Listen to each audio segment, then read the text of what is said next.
ఉద్యోగులు, పెన్షనర్సు, అట్లాగే వీళ్ళందరూ కూడా రైతుల మద్దతుతో ఈ యొక్క సమ్మె దేశవ్యాప్తంగా జరుగుతూ ఉంది.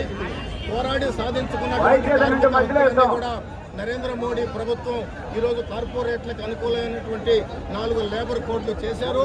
కాబట్టి బ్రిటిష్ ప్రభుత్వంలో వచ్చినటువంటి చట్టాలే అంతో ఇంతో అరాకొరగా కార్మిక వర్గానికి ఉపయోగపడతా ఉంటే వాటిల్ని కూడా రద్దు చేసి మొత్తం ఈరోజు కార్మిక వర్గానికి కడుపు కొట్టి కార్పొరేట్లకి దాసోహం అనేటటువంటి పద్ధతిలో చేశారు. సమ్మె చేసుకునేటటువంటి హక్కు ఈ ప్రపంచంలో 1917లోనే వచ్చింది. ఈరోజు సమ్మె దూరం అయిపోయింది. 8 గంటలనే 11, 12 గంటలు పనిచేయమని చెప్తున్నారు. అట్లాగే కాంట్రాక్ట్ అవుట్ సోర్సింగ్ ఉద్యోగులని రెగ్యులరైజ్ చేసేటటువంటి చట్టం ఉంది. దాన్ని కూడా ఈరోజు నీరుగార్చారు. కాబట్టి ఒక పక్క ఉపాధి హామీ పథకాన్ని రద్దు చేశారు. రద్దు చేయకపోయినా దానికి తూట్లు కొట్టారు. ఈ రకమైనటువంటి విధానాలకి వ్యతిరేకంగా ఈరోజు సమ్మె జరుగుతూ ఉంది. కాబట్టి కార్మికులు, ప్రజలందరూ కూడా ఈ సమ్మెకు మద్దతు ఇవ్వాలి. నరేంద్ర మోడీ ఈ యొక్క నిర్ణయాన్ని తీసుకోకపోతే మరింత పోరాటాలకి కార్మిక వర్గం సిద్ధం అవుతుందని చెప్పి హెచ్చరిస్తున్నారు.